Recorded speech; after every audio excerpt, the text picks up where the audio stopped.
Hi, I'm Vicky Ditcham and I'm a Senior Advisor here at WGEA in the Capacity Building team. I'm going to show you how you can take the data that you report to WGEA, which you can find in the Data Explorer, and use our action planning tool that we've developed to generate a list of evidence-informed actions that you can apply to the specific context of your organisation.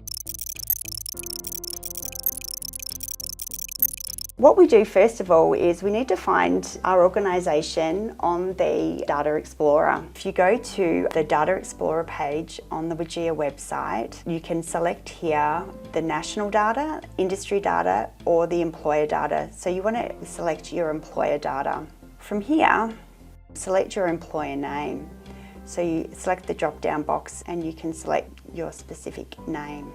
And then your data is going to pop up.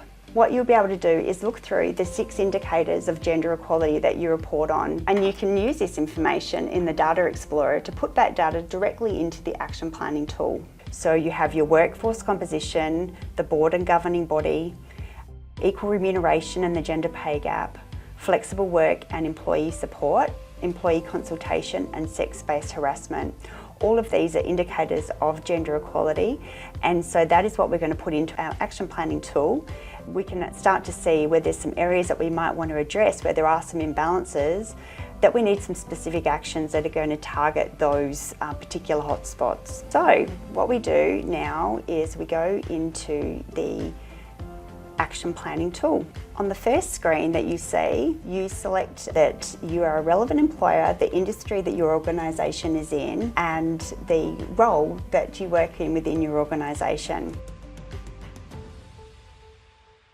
That'll get you started.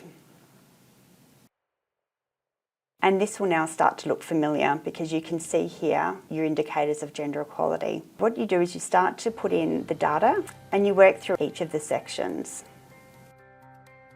And all of these answers to all of these questions are going to be available on the Data Explorer. So now what happens is, once we go through all of these sections,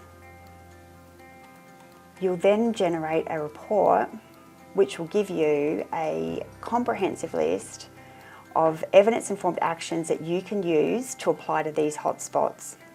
This is a really great place to start. It does some of the legwork for you. Now you have your generated list of evidence-informed actions. You can take that list and apply your own particular context of your organisation, the other lenses that you need to apply to be able to prioritise and choose the best and most effective actions for your particular workplace. And that is how you can use Data Explorer and the action planning tool to create a list of actions that are really going to specifically target your organisation's hotspots and help to drive gender equal workplaces. Thanks for watching and look out for other videos.